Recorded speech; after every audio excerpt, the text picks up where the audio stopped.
आज का पहला पाठ थिस्सलुनीकियों के नाम संत पौलुस का पहला पत्र, अध्याय 2, पद संख्याएं 9 से 13।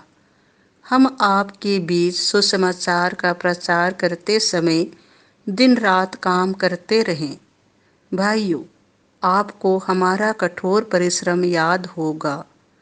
आपके बीच सुसमाचार का प्रचार करते समय हम दिन रात काम करते रहें, जिससे किसी पर भार ना डालें।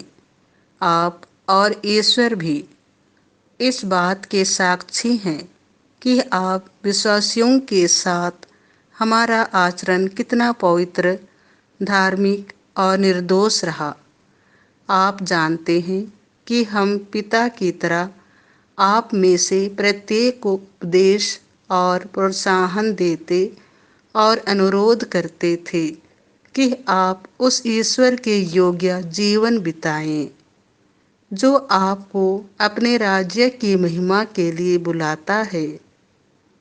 हम इसीलिए निरंतर ईश्वर को धन्यवाद देते हैं कि जब आपने हमसे ईश्वर का संदेश सुना और ग्रहण किया, तो आपने उसे मनुष्यों का वचन नहीं, बल्कि जैसा कि वह वास्तव में है, ईश्वर का वचन समझकर स्वीकार किया है। और यह वचन अब आप विश्वासियों में क्रियाशील है। यह प्रभु की वाणी है।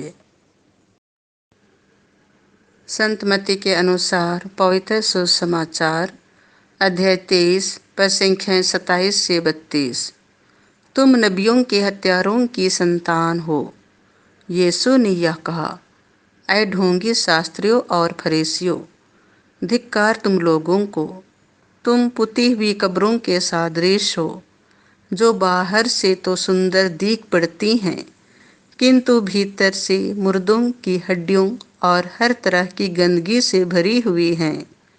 इसी तरह तुम भी बाहर से लोगों को धार्मिक दिख पड़ते हो, किंतु भीतर से तुम पाखंड और अधर्म से भरे हुए हो।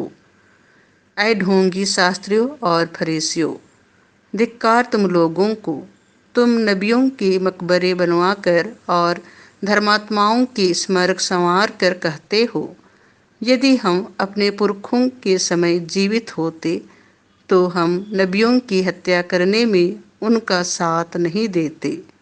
इस तरह तुम लोग अपने विरोध यह गवाही देते हो कि तुम नबियों के हत्यारों की संतान हो, तो अपने पुरखों की कसर पूरी कर लो।